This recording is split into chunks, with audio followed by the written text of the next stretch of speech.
Kepada beliau waktu dan tempat dipersilahkan.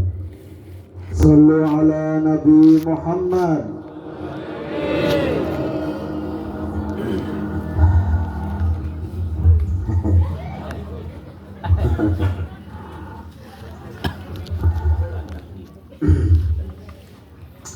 Assalamualaikum warahmatullahi wabarakatuh. Waalaikumsalam warahmatullahi wabarakatuh. Bismillah, alhamdulillah, wassalatu wassalamu ala rasulillah wa ala alihi wa sahbihi wa mawalah, amma ba'du. Qala Allah ta'ala fil Qur'anil Karim, a'udzu billahi minasyaitonir rajim, innallaha wa malaikatahu yusholluna 'alan nabi ya ayyuhalladzina amanu shallu 'alaihi wa sallimu taslima. Shadaqallahul azim wa shadaqa rasuluhul hayyul karim. Wa nahnu ala dzalika minasyahidin wasyakirin walhamdulillahi rabbil. Puja puji marilah sama-sama kita panjatkan kepada Allah Rabbul Izzati. Sholawat salam tercurah kepada junjungan kita Nabi besar Muhammad sallallahu, segenap para sahabat, kerabat tabi'in, atsba' tabi'in. Teristimewa orang tua kita, segenap jajaran BKM Masjid, para ustadz, para guru ngaji.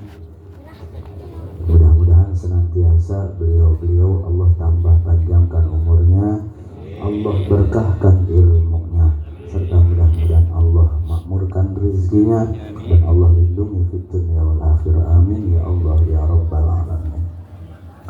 Sepuh bini sepuh, tokoh masyarakat, aparatur pemerintah, Kang RT, Kang RW, Kang Jahro, mudah-mudahan senantiasa Allah berikan berkah hidup-hidupnya. Amin ya Allah ya rabbal alamin.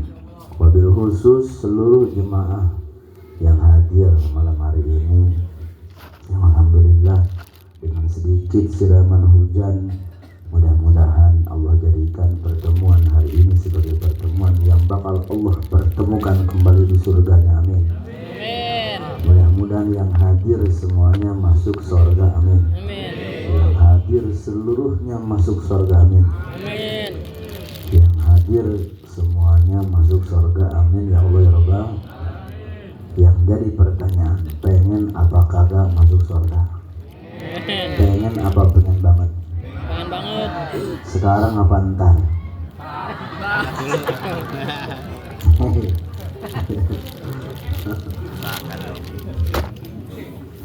Mudah-mudahan dengan berkah selawat, mudah-mudahan dengan berkah selawat, yang pada sakit sembuh lagi. Amin.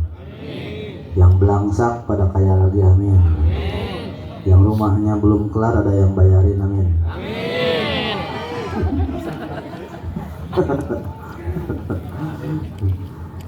Yang gak sholat rajin sholat. Amin. Amin. Yang belum ngaji mau ngaji. Amin. Amin. Yang kagak puasa mudah-mudahan rajin puasanya. Amin. Mudah-mudahan yang main slot sumber geledek. Amin. Amin. Di sumber geledek akhlaknya. Amin ya Allah ya Rabbal. Dibuka plastik itu plastik. Teristimewa Sohibul Bait, segenap warga perumahan naon ya Sindang Panon Regensi, Sindang Panon Regensi. Mudah-mudahan blok apa ini? Flamboyan. Mudah-mudahan yang hadir, yang telah berjuang, yang ngumpulin dikit-dikit nyampe kebeli kacang, pisang, jeruk, mudah-mudahan apa yang kita lakukan nyampe hari ini, mudah-mudahan seluruh yang kita sedekahkan Allah balas dengan balasan yang berlipat ganda. Amin. Ya Allah ya Rabbal. Para jemaah kaum muslimin wal muslimat rahimakumullah, ada 4 orang yang Allah untungkan dunia akhirat. Yang pertama, Allah untungkan orang yang lisannya senantiasa berzikir kepada Allah.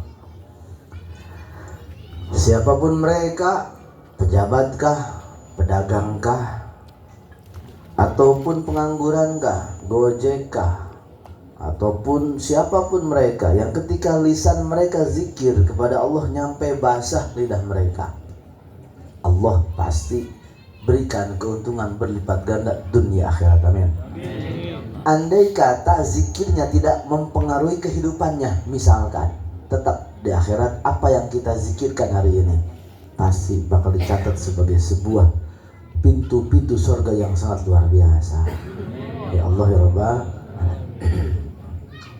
Yang kedua, hati yang sabar. Nah ini nih yang agak-agak serem, karena kadang-kadang orang kagak sabaran, betul ya? Bayangin loh Mang, kita udah capek-capek nih gojek ataupun udah capek-capek jualan, datang ke rumah lihat istri kayak kuburan. Serem maksudnya. Lihat istrinya ngomong kagak, nyuguhin kagak, kayak kuntilanak. Ada yang kayak gitu? Ada? Ada? Astagfirullah. Oh.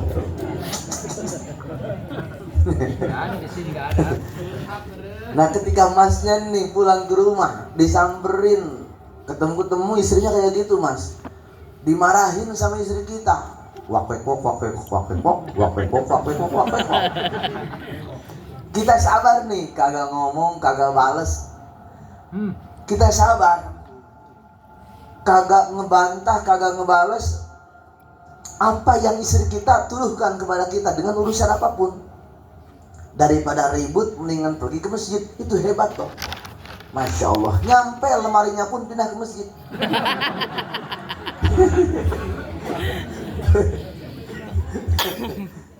Andai kata misalkan kita sabar dengan perlakuan istri kita, maka dalam kitab buku dulu jangan diterangin, laki-laki yang sabar dengan perilaku istrinya yang khabithah, yang jelek banget, gaji cuman sebulan 2 juta, istrinya skincarean, Aduh. 1 juta sebulan, Aduh. habis buat wajah, kulit di kolagen.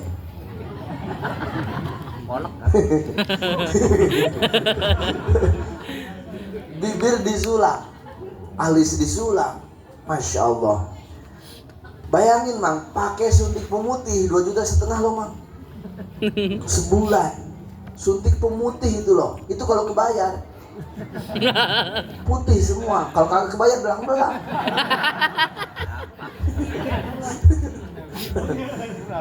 Tapi kita sabar, nyampe kita yang tadinya ngerokok sehari sebungkus demi istri tercinta.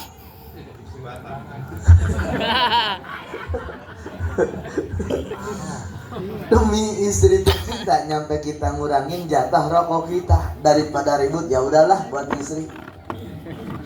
Atau misalkan biasanya kalau ribut rumah tangga gara-gara urusan dapur, betul apa tidak? Betul. Makanya Mas, kalau beli rumah nyari yang kagak ada dapurnya,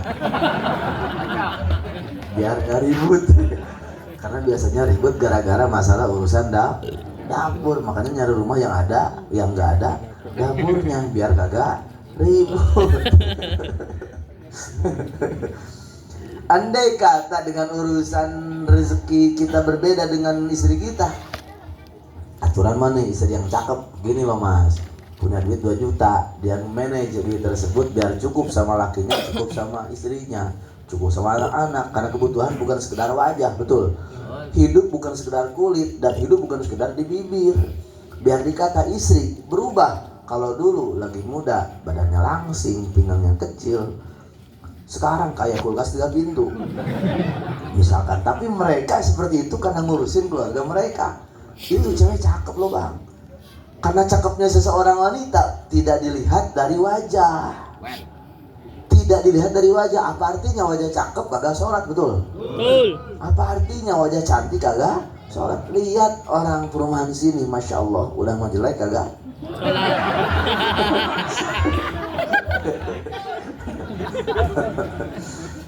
Apa artinya cakepnya seseorang? Dan kita dicoba dengan akhlaknya seorang istri yang ngabisin duit, tukang ngabisin duit, masya Allah. Istrinya ikut apa itu? Saya berjanji, apa itu ya? Ya itu, ya saya berjanji bahwa istrinya banyak yang harus kita bayarin. Kita tetap sabar dengan akhlaknya istri kita terhadap kita. Biar dikata istrinya galak, tukang ngabisin duit, ataupun segala macam, dan kita sabar, maka Allah berikan kepada seorang laki-laki tersebut pahala bagikan. Allah berikan dulu pahala kepada Kangjeng Nabi Ayub alaihissalam. Alhamdulillahirabbil Nabi Ayub mah cakep, gagah, kaya, istrinya cakep. Tapi ternyata kagak kuat.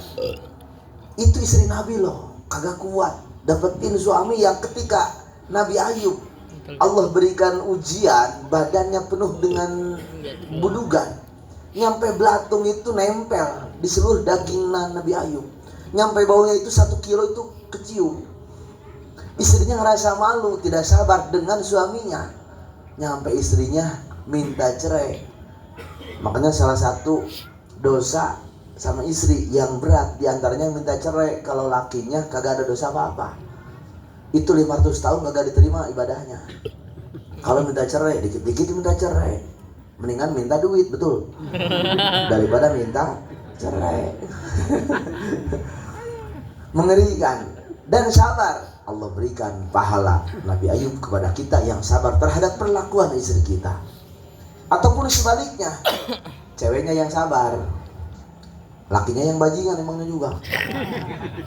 Oh, bajingan lakinya, bayawak lah.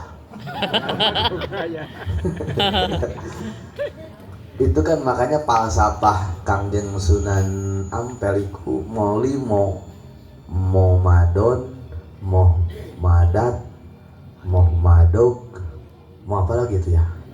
Mau main, mau satu lagi madat, mabok, madog, maling yang madog, maling, mau madog jangan maling, mau madat, mau madon jangan madon, mau main, mau sapi kumaya.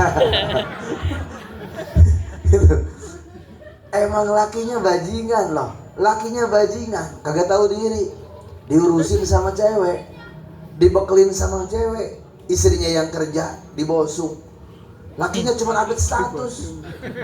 Ya Allah, hidup ini indah ya Allah. Belum, dia yang tiduran, istrinya yang nyari duit.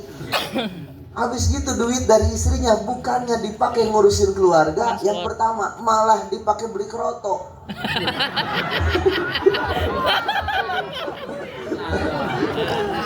Ada orangnya? Ada. Sorry bro, sorry.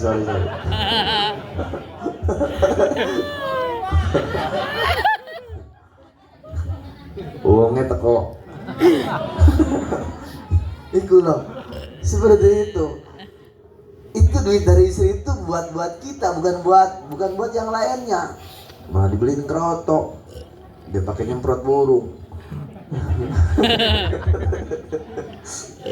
Tapi istrinya sabar loh. Ya Allah, ya Rabbi, kita udah capek-capek kerja dari tanggal 1 sampai tanggal 30 baru digaji. Tiap hari kerja, Masya Allah. Ternyata yang selama ini istri kita lakukan, keringat mereka tidak dibalas dengan kebaikan suaminya. Duit yang diberikan oleh istri kita malah dipakai nyari selimut di luar rumah mereka. Walau karena pepatah mengatakan selimut rumah tetangga lebih hangat daripada selimut di rumah sendiri, betul?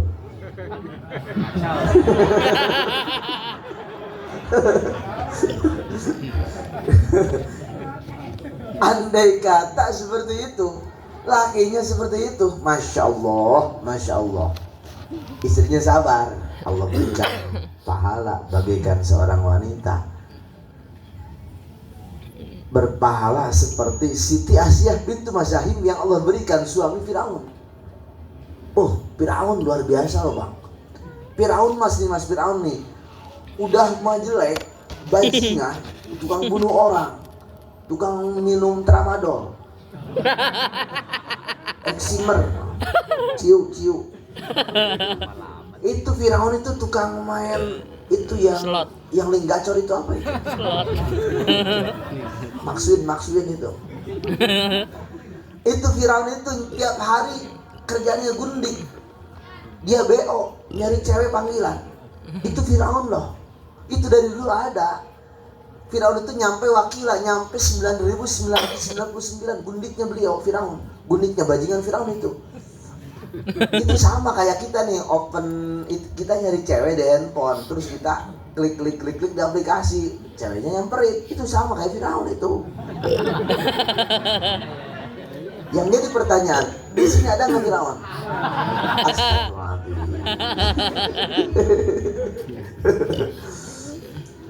Itu Firaun seperti itu, mabok tiap hari, cewek tiap hari.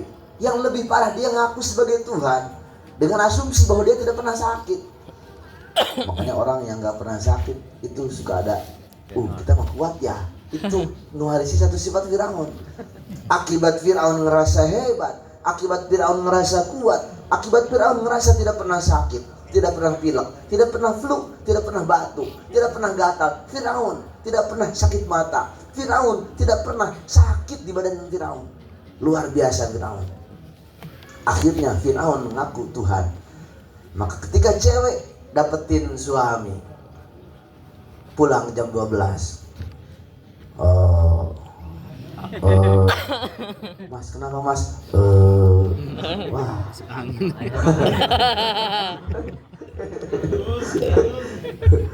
Aduh, mas, Firaun bukan sih? Andai kata seorang cewek dapetin cowok kayak gitu, sabar loh mbaknya sabar. Kita cuma bisa berdoa sama Allah tengah malam nangis, ya Allah, mudah-mudahan suami kita sambar geledek ya Allah. Janganlah, yang seperti itu sabar kita mah. Ya Allah, sabar ya Allah, mudah-mudahan baik suami saya ya Allah. Makanya tandanya sabar ketika laki kita walaupun kagak ngasih duit, ketika dia minta kopi tetap kita suguhin. Mbak, suruhin kopi, kita suruhin tetap diseduhin kopi. Karena kita sabar, campurin sok. Dan kita sabar dengan perlakuan suami kita, dan kita tetap berkhidmat, kepada suami kita, maka Allah berikan pahala wanita tersebut bagaikan Asyah bintu Mazahim, istrinya Firaun, yang pasti Allah masukkan ke surga. Wakila Siti Asyah yang Allah jadikan sebagai istrinya baginda Rasul di surga. Alhamdulillahirabbil alamin. Makanya kuat sama laki itu, santai aja. Sebajingan apapun suami kita, toh pada akhirnya mereka pasti bakal mati. Antepin aja, ntar juga mati. Makanya hidup itu nikmati. Jangan gara-gara suami kita puyeng, antepin aja. Ada tertanah lewatin dan sabar. Kita nikmati hidup mumpung masih hidup, karena ada kenangan yang pasti kita sangat kenang ketika kematian datang kepada kita. Bagaimana ketika kita sudah mati, ternyata kita tidak pernah bisa menikmati ibadah. Bagaimana kita tidak pernah sujud di tempat sujud. Bagaimana hati kita tidak pernah berzikir kepada Allah. Itulah yang bakal kita kenang di akhirat. Mumpung masih hidup, daripada ribet-ribet ngurusin suami yang kagak ngurusin kita, mendingan kita ngurusin Allah Subhanahu wa ta'ala. Kita ibadah kepada Allah, insya Allah. Itu yang harus kita lakukan. Maka yang beruntung kedua, seseorang yang sabar terhadap ujian yang diberikan oleh Allah. Seseorang beruntung yang ketiga, ketika orang tersebut bisa bersyukur kepada Allah. Orang syukur nih, tadi alhamdulillah saya ngaji sama anak-anak. Itu Rasul itu ngucapin dari Allah itu berbicara sama baginda Rasul. Tapi tapi tidak keluar dari Al-Quran. Kata Rasul, Allah itu senang lihat orang yang makan sama minum, kelar makan sama minum, dia itu senang dengan makanan dan minuman tersebut. Allah itu senang loh orang yang suka makan. Andai kata kita tidak jadikan orang yang ahli sholat, ya sholatnya kadang-kadang lah, kadang kagak, kadang jaga.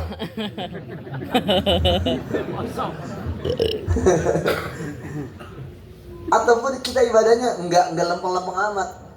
Ibadah kita itu secara mahdoh tidak terlalu spesial, tapi kita jadi orang yang bersyukur. Ketika makan kita senang, ya Allah, ini makanan enak banget ya Allah. Itu diomongkan bukan dengan lisan, tapi kerasa dengan hati. Nikmat banget, luar biasa Allah, maha canggih Gusti Allah, maha istimewa Gusti Allah. Minum kopi nikmati. Maka ketika suami tengah malam lagi ngopi, itu lagi menikmati hidup sambil ngerokok, masya Allah. Apalagi suami banyak pikiran, rumah bocor dipikirin dia, gas habis dia yang mikirin, token listrik habis dia yang mikirin, duit kagak ada suami mah mikirin, beras kagak ada suami mikirin, cuma mikirin nasi mah kagak. Emang dasar bajinya kayak gitu. Makanya kalau tengah malam nih lihat suami lagi ngopi, lagi ngerokok, itu dia lagi mikirin, Bu. Betul. Tanya sama suami lagi mikirin gimana caranya kawin lagi.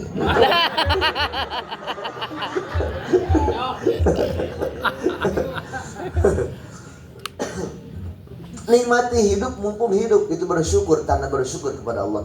Dengan apapun yang kita lihat, dengan apapun yang kita dengar, dengan apapun yang kita lakukan, kaki kita dipijak, mata kita memandang, sejauh mata kita memandang, senantiasa merasakan kemahabesaran Allah. Luar biasa.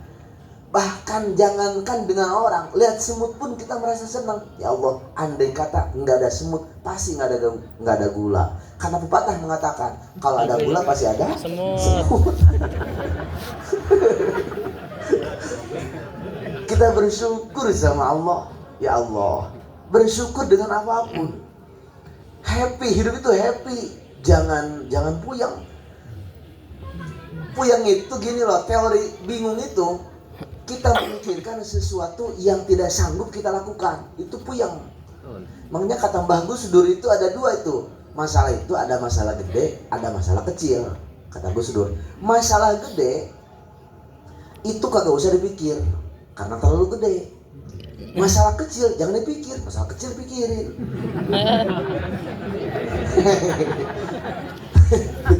Makanya masalah mah jangan dipikir, yang gede jangan dipikir, yang kecil jangan dipikir. Lah kita mah dikit-dikit mikir, capek, duit kagak ada, pengen kebeliin opa deng-deng. Maka seadanya, sesuaikan dengan kemampuan kita, berjalanlah dalam koridor yang kita mampu, pasti enak.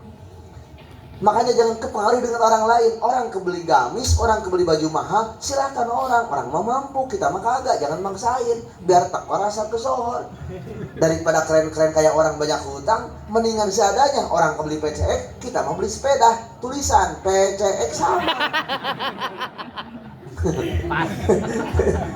Itu happy namanya. Ya karena puyeng ya lihat orang. Makanya standar baginda Rasul, jangan pernah melihat orang yang di atas kita. Puyeng ke bawah ke rumah. Di rumah punya motor, main ke rumah orang yang punya mobil. Pulang-pulang anak kita pengen beli mobil. Makanya kita sesuaikan dengan kemampuan kita. Ajakin anak kita ke rumah kiai, ke rumah ustadz, ke rumah siapapun yang dekat sama Allah. Biar obrolan yang diobrolkan itu tentang ketuhanan, sesuai dengan Pancasila. Sila pertama, ketuhanan yang maha Esa. Yang kedua, kemanusiaan yang adil Beradab. Yang ketiga, sekarang yang bisa pulang. Yang keempat,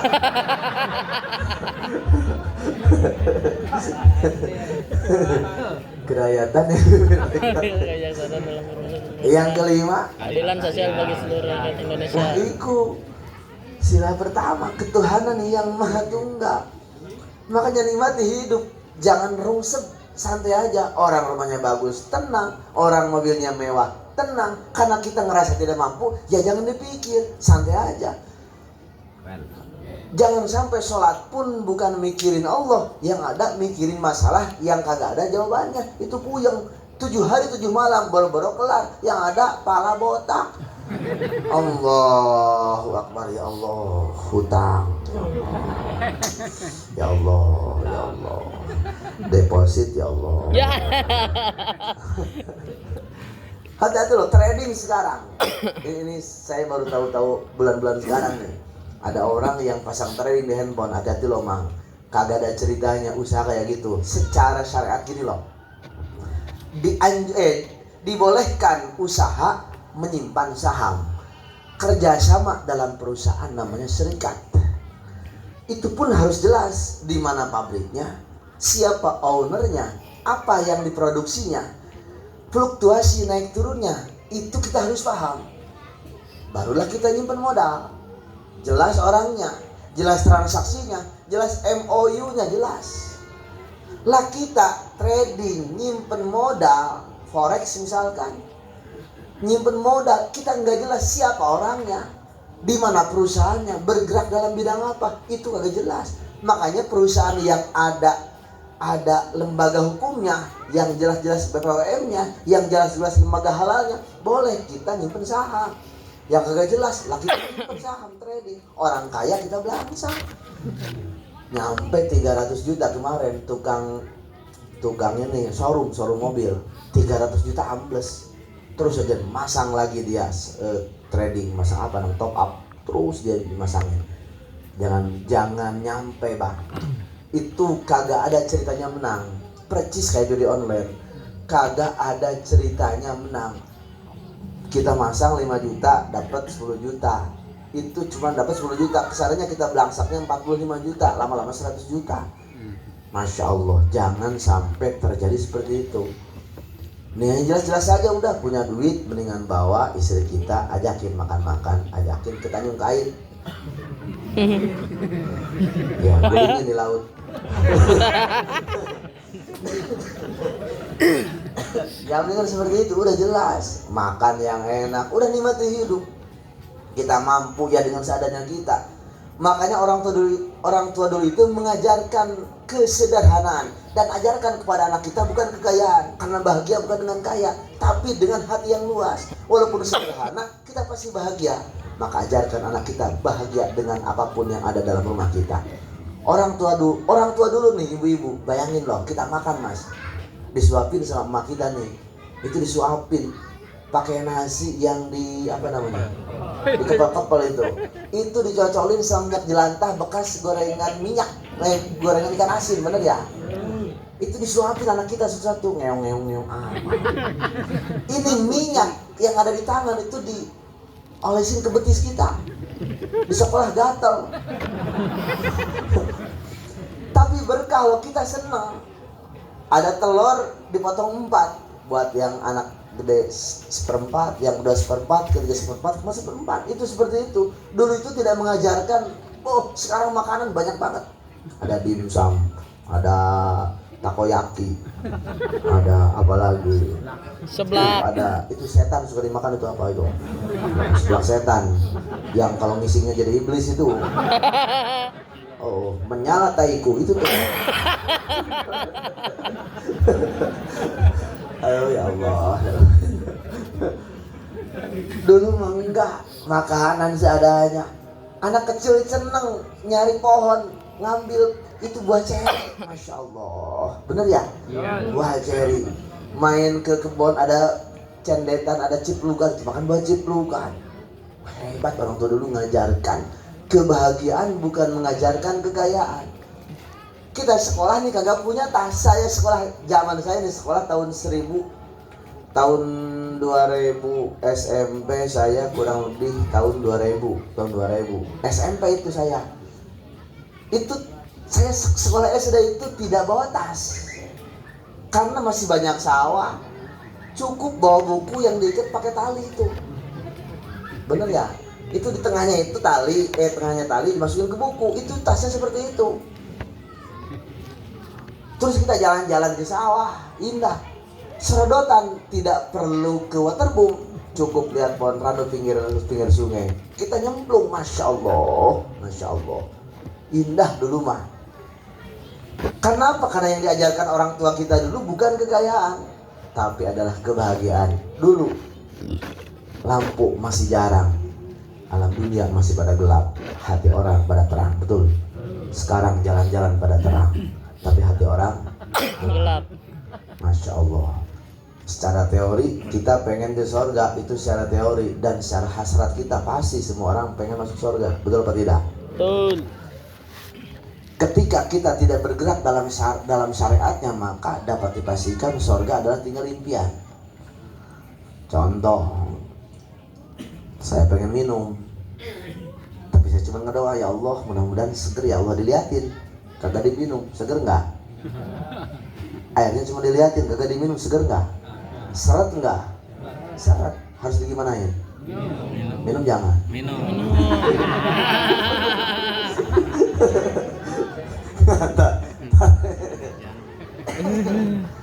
Kita nih pengen masuk surga, masjid gede, pintunya ada, kita kagak masuk, cuma dilihatin. Masjid cuma dilihatin. Laki kita kagak ke masjid, orang kagak sholat subuh cuma dilihatin, subuh mah kedengeran. Ketika azan bukannya masuk masjid, malah manasin motor. Punget teko. Malah manasin motor, bukannya masuk masjid. Terus mandi, sholat mah kagak, pakai motor berangkat ke pabrik, masya Allah. Sedangkan surga yang kita bayangkan, hanya tinggal kenangan. Ya Allah, ya Rabbi. Makanya bergerak dalam perjalanan syariat. Maka zikir itu salah satu syariat untuk mencari jalan ridha Allah. Walaupun kewajiban kita zikir itu derajatnya tetap levelnya di bawah taklim, karena tidak diajarkan oleh Allah. Fa'lam annahu qaulu la ilaha illallah. Iklam dulu, ngaji dulu. Itu pengajian itu harus loh. Pengajian itu jangan sampai ditinggal. Sebajingan apapun suami kita, walaupun lagi mabok, waktunya ngaji mah mendingan ngaji sambil mabok. Ngaji, pokoknya ngaji di sini ada pengajian di masjid. Malam apa itu? Sekarang nih ada pengajian nih, itu ngaji di masjid. Arahin suami kita beliin sarung, beliin peci. Nih mas pecinya, disetrikain sarungnya, dirapihin kokoknya, disiapin pecinya, nih serbannya, nih sarungnya, nih pecinya, nih lemarinya, nih kunci motornya, nih BPKB-nya. Udah jual sekalian. Itu baru istri yang cakep. Surga kalau bergerak dalam perjalanan syariat, ya pantas kita harapkan. Makanya mulai sekarang jadikan taklim sebagai prioritas kehidupan kita. Tapi taklim tanpa ada zikir, takutnya kita sombong karena tidak pernah menyapa Allah. Sapalah Gusti Allah dengan hati lembut kita. Sapalah Allah dengan kita menyapa baginda Rasulullah Sallallahu Alaihi Wasallam. Maka baginda Rasul kita sapa dengan pembacaan selawat. Siapapun mereka yang mengucapkan selawat atas namaku, dalam kitab Tataqutus Selawat diterangkan, orang tersebut pasti bakal dijawab salawat kita oleh baginda Rasulullah Sallallahu Alaihi. Misalkan nih Mas Dar baca selawat nih sama warga Flamboyan, Sallallahu Alaihi Muhammad, itu Rasul liatin loh. Kata Rasul, siapa sih yang selawatan? Dia liatin, di ini mah orang Sinang Panon. Diliatin di Mas Dar ini mah ya, betul ya Allah Mas Dar, selawatannya depan pisang ya Allah. Itu seperti itu. Walaupun otak kita salawat itu masih ada ta'aluk, yang penting baca salawat dulu, ntar juga lama-lama juga ikhlas. Itu bagi orang awam, salawat itu ada khasiatnya. Bagi orang yang khawas, yang khusus, salawat adalah bukti rasa cinta kita kepada baginda Rasulullah Sallallahu Alaihi Wasallam. Makanya salawat yang kita bacakan setiap malam apa? Malam Selasa, itu jadikan sekarang sebagai wujud bukti cinta kita kepada baginda Rasul. Sesudah kita bacakan selawat, kita pakai seluruh syariatnya baginda Rasul. Apa yang Rasul larang kita jauhi, apa yang Rasul sunahkan kita lakukan, dan apa yang Rasul wajibkan kita laksanakan, insya Allah. Biar dikata bukan anaknya Abuya, bukan anaknya Kiai, bukan Ustadz, bukan Gus, bukan Nin, bukan Raden, bukan turunan hebat.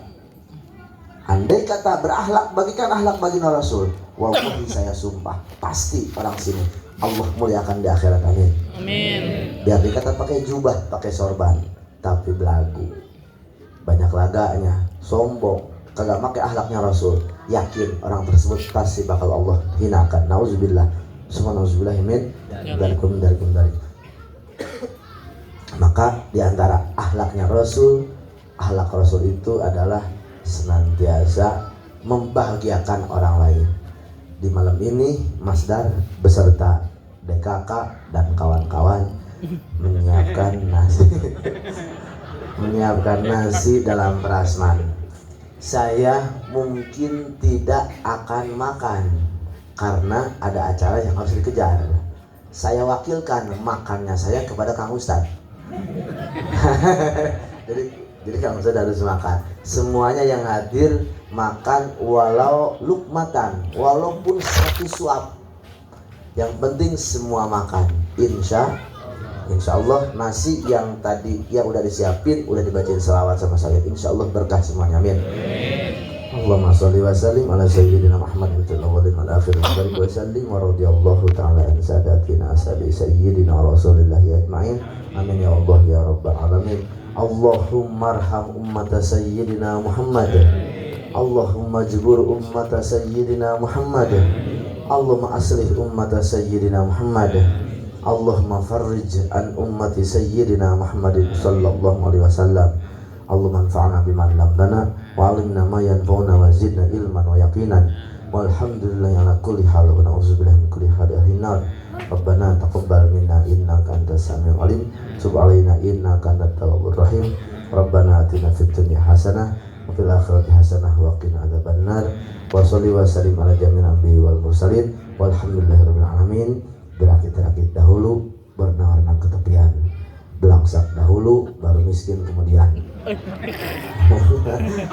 Baru senang kemudian. Apa yang kita rasakan sekarang mudah-mudahan jadi kebahagiaan di masa yang akan datang. Amin.